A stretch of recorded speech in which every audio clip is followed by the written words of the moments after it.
All right.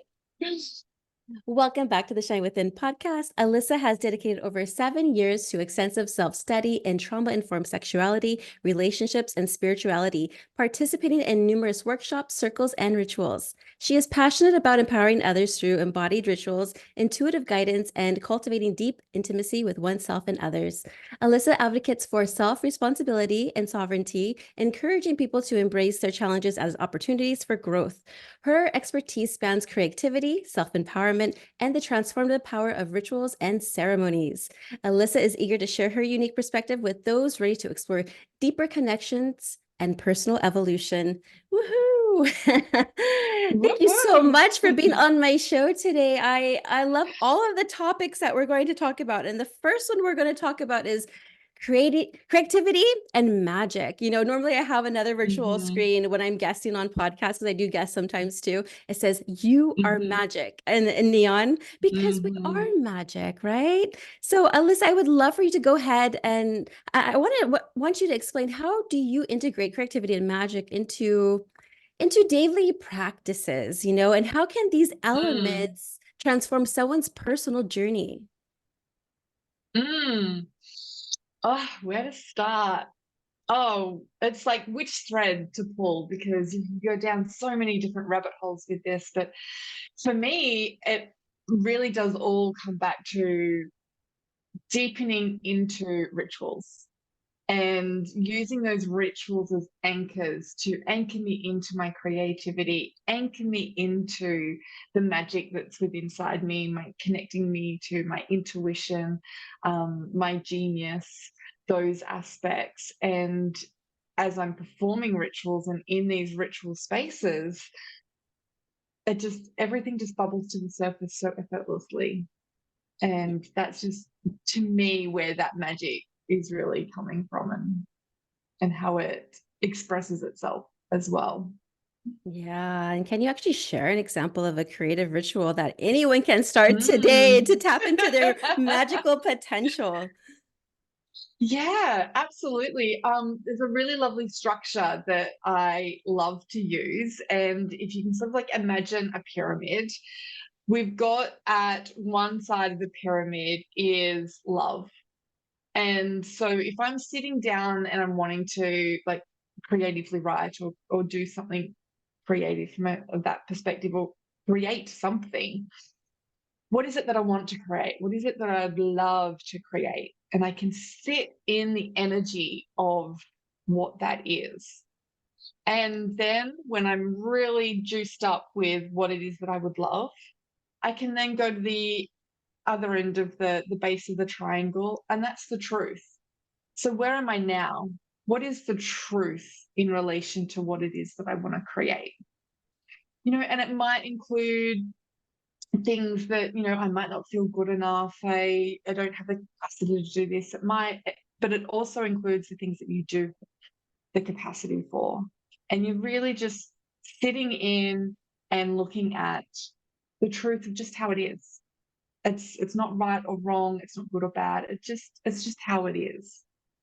And then when you can rise above that, where you've got holding the vision of what you would love and holding the vision of the truth, and you can rise above, that's wisdom. And that's where that intuitive wisdom, that creative guidance, all of that just bubbles up. And what you get from there is just the next obvious thing for you to do. Yes, I know. And that to me is so effortless. Yes, absolutely. Yes, because I'm noticing for myself too that, so a little backstory about myself. I was an alcoholic. I'm 6 years sober now, and I've noticed Mm, since, well, I've always had that intuition within me. I just never really admitted it because I didn't know what it was. mm, It's mm. something that thought like, okay, maybe everybody has it. I mean, everybody Oh, does, but I had it so strong, to the point where yeah. it's like I was feeling it in my gut. I feel it everywhere. I'm feeling Mhm. people's emotions. I can go into rooms and I'm feeling heaviness. I feel like I'm crying when I'm watching commercials. I'm like, why am I feeling all this stuff? But anyway, what I was going to say is I noticed that once I became sober minded and then I just started really learning more about me as a spiritual being and listening to that inner guidance, that intuition. Well, you'll feel it in your gut sometimes, and or you'll hear like that voice saying, "Oh, maybe you shouldn't do that." That inner guidance, your intuition, and I let it just guide me now. Like Yeah. literally just will say, "Hey, I need help. Like, can you please guide me?" Hmm. Like, I'll ask questions, and then I see like funny things on like TV where I'm getting answers through like like commercial ads or like some movie my husband and I would be watching, and we're just like, oh God, this is my answer then, because Yes. I feel it, and my body tells me, like when you get Hmm. goosebumps, those are like Yeah. pay attention when you have those goosebumps. So there's signs there. When the hair starts standing up on your head, oh, I love those are the best ones, by the way. 'Cause that Yeah. means like, oh, but anyway, yeah, so that's what I'm feeling, and so I'm definitely all about listening to your intuition, Yeah. and Absolutely. And that's that embodiment part too, because we receive our intuition through our body. Mhm. So it is those messages. It's the prickling of the pins and needles, the goosebumps, the flush of energy that you kind of feel rolling through your body, or your stomach turning, or your heart opening or contracting. Like this is how our body is communicating those intuitive hits, and we just observe what is obvious. Like, what's obvious about that funny TV commercial that just came up? Because it is a message. And but what's obvious about it? And that's the next thing, is then to follow through, follow that intuition, go with it where it guides you. Yes, yes, I love that. Now let's talk a little bit about self-empowerment. I want to know, what does Mhm. self-empowerment mean to you, and how do you help others realize their Mm. own power? Yeah. I, it all leads back to that sort of intuitive piece, because when we're really connected to our own guidance and our own sense of intuition, that is where the power is. Mhm. Because when we're so connected and that we can really lean into and trust the information that we're receiving and follow through, and that is for me where that like real empowerment comes from. Because instead of outsourcing our power and doing what other people think we should do, or asking for advice, what do you think I should do there, we're able to self-source that power, self-source that agency and that sovereignty within us, because we are just so connected to what is our truth and what our heart really desires. And for me to be able to cultivate that within myself through my rituals and my practices, and connecting deeper and deeper and deeper with my own intuition, that's the empowering piece. And that's what I love, supporting people to come home to that part of themselves more deeply and develop those relationships within themselves. That's right. And let me ask you another question. What are some common misconceptions about self-empowerment that you actually encounter, and how do you address them, if any? Mm. Oh, yeah. What's coming through for me at the moment is, sometimes people think that self empowerment means that they have to constrict and become hard Mhm. in a lot of ways, and like become something that they're not. And they have to become like a fierce warrior and really like protect themselves. And for me, it's almost the complete opposite. It's about softening into everything and just knowing that you're on the path, and that you're following your own truth and your own guidance. And there's nothing hard about that. Often think like I love the idea of being a serpent, and they've got that strong back. So you've got like a strong core, a strong pillar that you can draw your strength from. and you've got the soft belly where you can be open-hearted and you can live through your heart. And the more you can soften and open and expand that for yourself, the more empowered you're actually going to be. And it's coming from a really soft opening space, not a hard and constricted space. So yeah, that's what came through for me. Yeah, that makes sense because that's exactly what was coming through for me because I was a lot in my masculine role before. Mhm.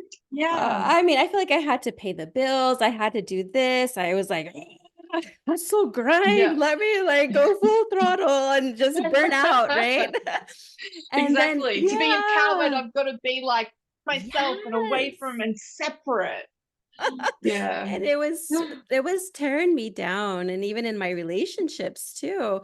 And it wasn't until I finally it was just like, okay, Gina, let's tap into your feminine side. Let's see what's going on here. And started like I kind of had to like surrender in order for me to go ahead and feel that feminine essence and then tap into who Mm. what she looks like. And I really then started, I felt like I was this fluid. It's like, Mm. okay. And then I started just saying, okay, Gina, maybe you need to let go and trust that my husband provides and you don't need to do it all. And tell him, hey, I'm not going to be able to do this, and be okay with saying no, because I used to be like a yes, ma'am, yes, man. Mm. And then I would always burn out. And so now I just Mm. let go and just, you know, enjoy my feminine side. And I'm having so much Mhm. more fun where I'm not stressed. I don't have stress anymore, actually. No, I don't have stress. That's great. I mean, that's something very new because I used to be like the nervous Minerva. Like, seriously, I was worried about everything. What about this? What about this? What's going to happen? No. Let it shake it off. That's where that body comes. Shake it off. Mhm. Yeah, Definitely. exactly. So I know we were talking a little bit about intuition, but let's also talk about the intention aspect of everything. How do you actually Mhm. distinguish Yeah. between um setting intentions and following intuition? And can you give us any like insights on how these tools can guide our decisions? Yeah, yeah. For me, uh, intention is really creating tension. I mean, you just spoke before about stress, Yeah. and we definitely had that kind of stress, which is like bad, yeah, bad stress that is like causing us anxiety, and we want to make things happen.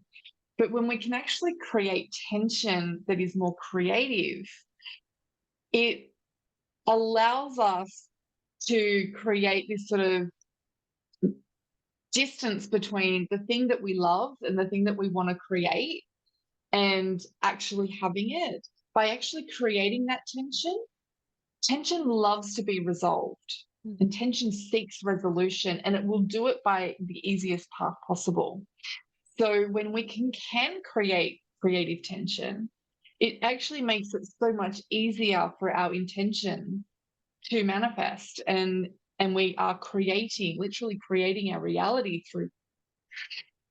So I really love when I'm sitting and creating intention, keep it really simple, because if we're complicating things, we might end up having conflicting intentions, and then it's like, well, what are we actually really trying to create here?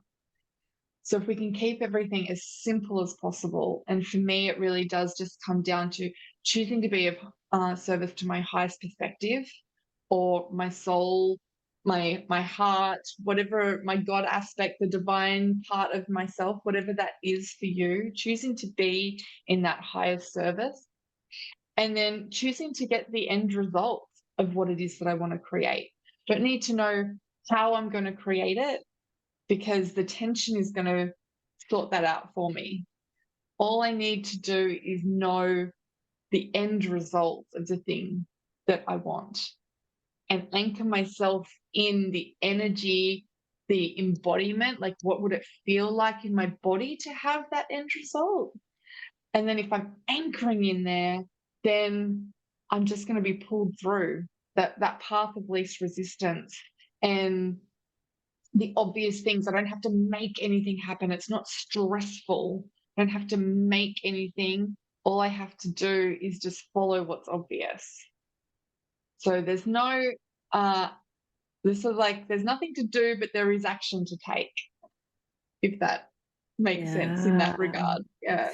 Aligned action, right? Yeah, exactly. And it's aligning it in the most effortless way too, Hmm.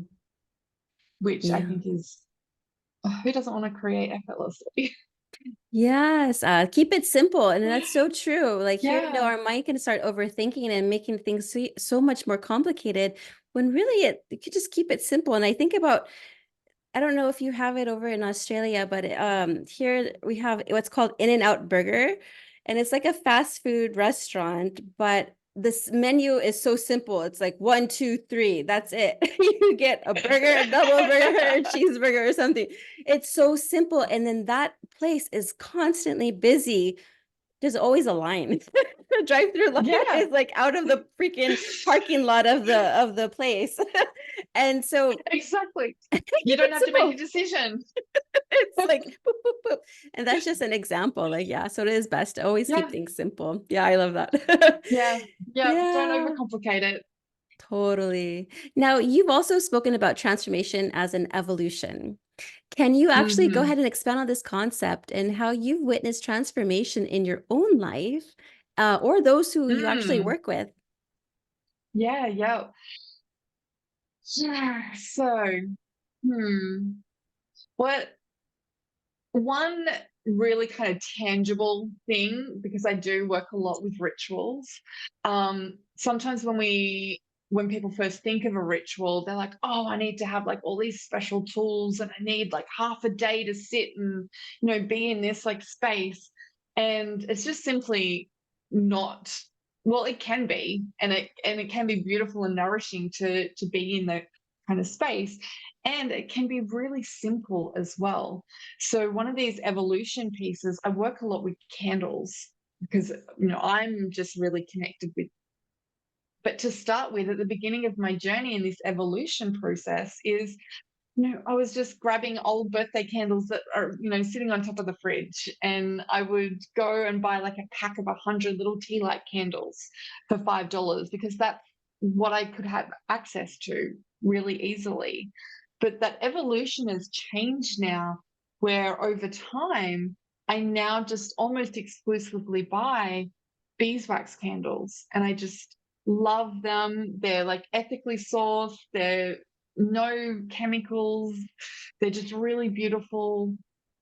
And for me, like that just is a tangible evolution that you can sort of track because we're going from, it's still a candle, but we're going from one thing to something different and it's more aligned.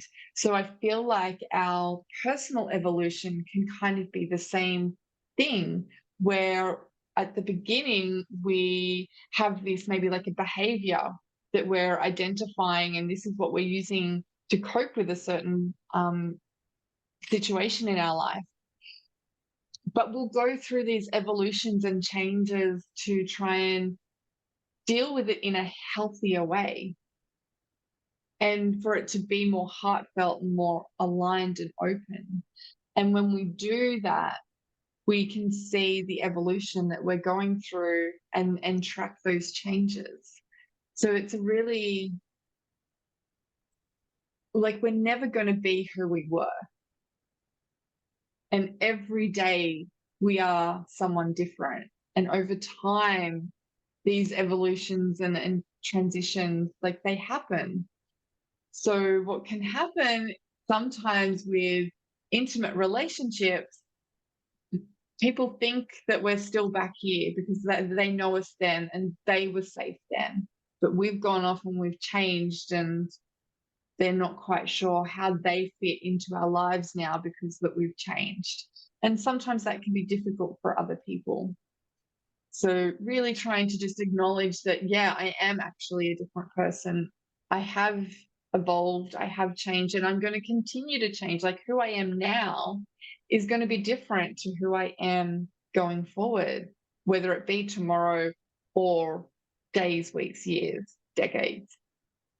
And it's just Yes. making space for that, being okay that I know for me in my experience at the moment, sometimes I feel quite clumsy because I'm trying different things and new things, but I know that future me is going to be different.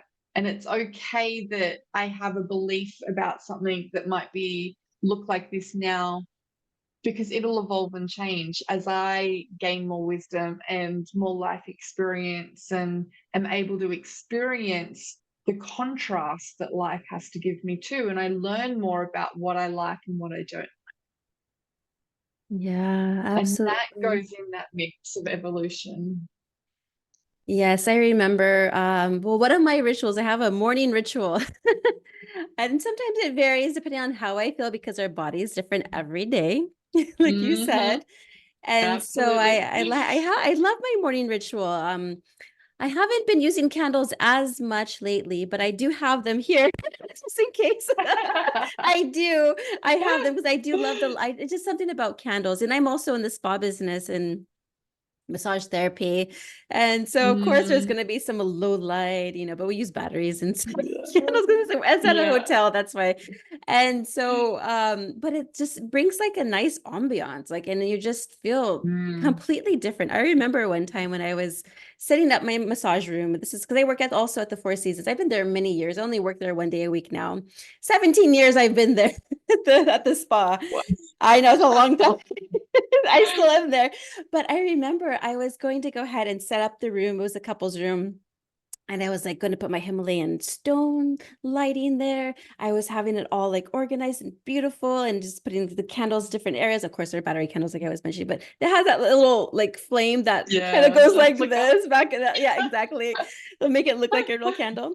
And I remember one of my coworkers like, "Ah, the energy in here is so great." Mm, I'm like, you can sense mm, it. I said, how amazing is that? You can sense the energy the love that I put inside this room. I mean, hence the couple's room. mhm. Anyway, so I love all that stuff. But speaking about Mhm, rituals and ceremonies, how do rituals and ceremonies actually facilitate deeper connections with ourselves and the mm. world around us?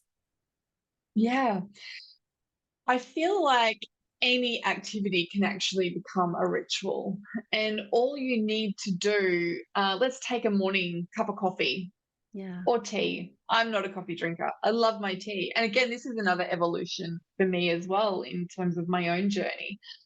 Um, we can just go about and make our tea and drink it on the run. We might sit down and sort of drink it, whatever. Or we can turn it into a ritual where we actually, and it's not really taking more time, but it is bringing presence to what you're doing. And that presence connects you more to yourself. And that presence, you just take that extra moment to, okay, what tea do I want to drink? What coffee do I like? What do I actually want? What's going to nurture and nourish me right now? What cup do I want to put it in? What mug? Because that will light us up in a different way. Taking that time to connect as it's brewing. And then when it is brewed, to sit in a nice space that actually feels juicy and connected to you. Whether like you get in like a cozy little lounge or you're out in the sun, putting your feet on the ground, like whatever it is, and just being present, connecting again with what it is. Take a moment. What would you love? And allowing that wisdom to bubble up and through. And that whole process we could really do with any activity. And that's how we're deepening that connection with ourselves, deepening the connection with our own intuition, and then by default, like our sense of sovereignty and agency and empowerment.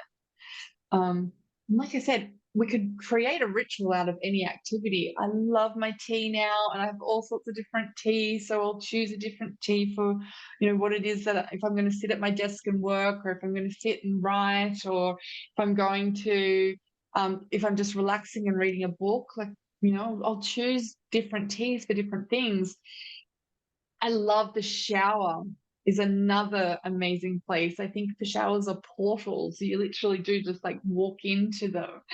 And whether it's the intention and the presence that you're bringing to that shower could be to release and let go. It could be to invigorate. It could be to support any emotion, like energy running through your body. Like showers can be these magical ritual portals as well. And to bring this deeper connection, start connecting it to things that you do already, like have showers, like a morning beverage. You don't have to go and spend a couple of hours creating a ritual just to feel connected to yourself. You could do it literally with any activity that you are already doing. Yes, those are great examples of what we can do at home, as a Mm. ritual, that we can practice. Because the shower is literally that's where I go and cry if I have to have a good cry. And then no one can hear me cry besides that. Probably the water is going down. And Yeah, then, but it's washing it all yeah, it's away. washing it all away. Exactly. And then invigorating. Yes. Talk about like hot and cold shower. I will sometimes turn on the cold water and, because it's actually really good for your skin. It Mm. tightens and firms the skin. It actually helps with the immune system. But then I will go back to the Yep. warm again. So we'll go Yeah. back and forth, I'll do like 1 minute cold just to just change my physiology, and it's kind of nice to Mm-hmm. change things up a little bit. And if I Mm-hmm. want to breathe better, I'll go ahead and put because we go hiking a lot. So sometimes I'll grab some eucalyptus Mm-hmm. leaves Mm. down, and then I will put it on my rain shower. So I'm breathing in fresh eucalyptus too. And then I have Yeah, a nice beautiful. body scrub that if I want to invigorate myself, I will scrub in there. Yes. Yeah. There's so many things you can do in And the as you shower. absolutely, and as you're doing all of those things, it can be like, I'm scrubbing away this, so I'm like, shedding skin of like who I was and letting my new skin come through and shine into who I want to be. And, whilst we're doing all these like physical things, we can bring in that energetic aspect to support that embodiment of stepping into the person that we want to become, or letting go of not what's not serving us anymore, or processing any emotions that are stuck in our body. I just feel like showers are just magic. You can do so much in a shower. Absolutely, yes. And then people will even have like their nice baths. Well, they'll put like Yeah, the oils inside the bath oil and breathe in yeah, some essential oil. Put the exactly. candles around the bath, Yeah, turn off the light, leave the candle light on, and just yeah. be. And connect. And Yeah.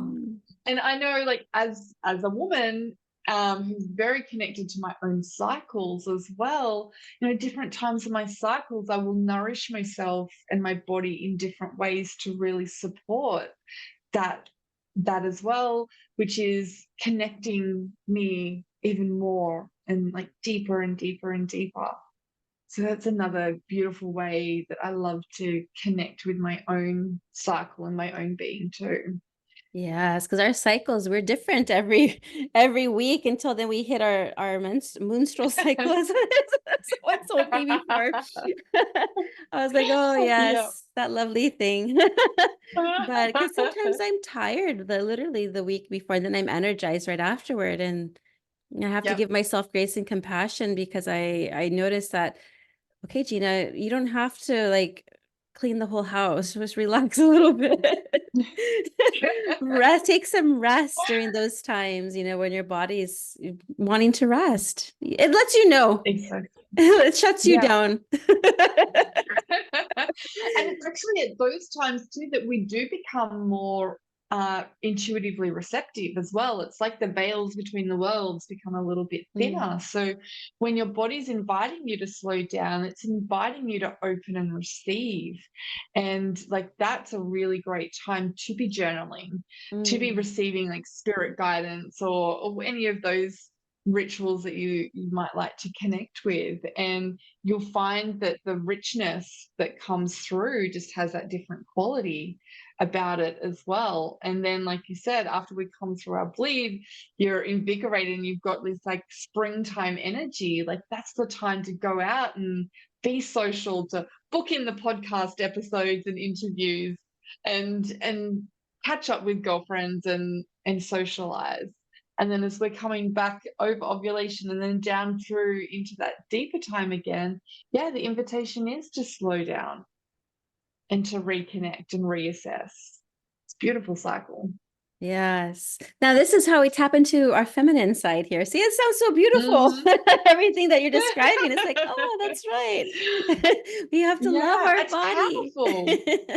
It is. And that's again feeds into that empowerment piece when we can really know what our cycle is and how it moves us. We can then actually work with it and move with it. And then Mhm. again, it brings more effortless and ease and more magic. Because you're able just to create so much more much more easy because you're not trying to fight against your cycle and innately who we are as a menstruating woman. Right. That's why I always got confused with New Year's. You have to set your goals on New Year's, but it's winter time. I'm tired. I don't want to set my goals. I want to rest. I'll set my goals when April comes around, which is now, I guess. Yeah. Because that's when, I always Yeah. go by nature as well. When the trees, when the Mhm. leaves are falling down, that's when I'm going to be laying down. And then when the leaves are falling off the tree, I should say. Then when you see Yeah, them blossoming again, then that's when I'm starting to move again and set my goals, like I said before. exactly. And with a good intention. And then use my Mhm. intuition. See? Mhm. I think it's all in there, this big melting pot, this cauldron of all this magic. Exactly. Oh my goodness. So yeah, my mom's mom was a witch. My mom's my grandma. Um Now call them witch, whatever you want to call them, but so she had like power. So she did things Mhm. lot of fun things, and I'm like, well, and then my mom was able to tap into all these things, and then I'm seeing that I'm able to tap into so much more and embrace things. I'm like, this is Yeah. amazing. The melting pot theater, I was just it just reminded me of that. That's why I brought that Yeah. up. Yeah. And Oh, turns out we're all witches. yeah. Whether we want to like lean into it or not, like my truth is that we are all witches. We're all witches and magicians, and we've got all this access to, you know, working with cycles, whether they're like seasonal cycles or our own body cycles, and creating an intuition. Like we've all got these gifts, and to me, it really is all magic. And yes, we're all witches. That's what I was saying. I said, and because I told my husband, be careful, okay? I have witch lineage, and Yeah. I'm just kidding. I'm just teasing him, though. We're laughing about that. But anyway, any last words or anything else you would love to share that I perhaps forgot to ask? No, I just really, yeah, enjoyed and loved this conversation. And I said at the beginning, like, which thread to pull. And it is like that because all of these conversations are all interwoven and connected. And it doesn't matter when you are starting out on your spiritual or personal development or emotional development journey. It honestly doesn't matter where you start. Just pull on something that excites you and see where it goes because you're going to end up touching on all of these things and you'll touch them in a way that is true for you as well. So there is no right or wrong way or path for anything. There is only your way. That's That's all right. there is. I Find love your own that. way. Yes. And then for our listeners who are wanting to go ahead and find you on social media, or perhaps you can share your website, can you please give us that Mhm. information? Yes. So my handle's the same, which I think is really easy. It's just theritualwoman.au. So that's the website and Instagram and socials. On the website as well, if you go to /connect, there is a beautiful invitation and ritual there for you to find out what your own yes and no is. So you're able to connect with that intuitive part of yourself and start to build that sense of empowerment intuitively. So yeah, just definitely invite everybody to go and connect with that and see what they come up with. Yeah, I'm gonna go ahead and check that out myself. That sounds so cool. Oh, well, thank Yeah. you so much, Alyssa. I appreciate you, and thanks for being on my show today. Mm. Thank you for having me. It's been an absolute blast. I've really enjoyed our time together. Thank you.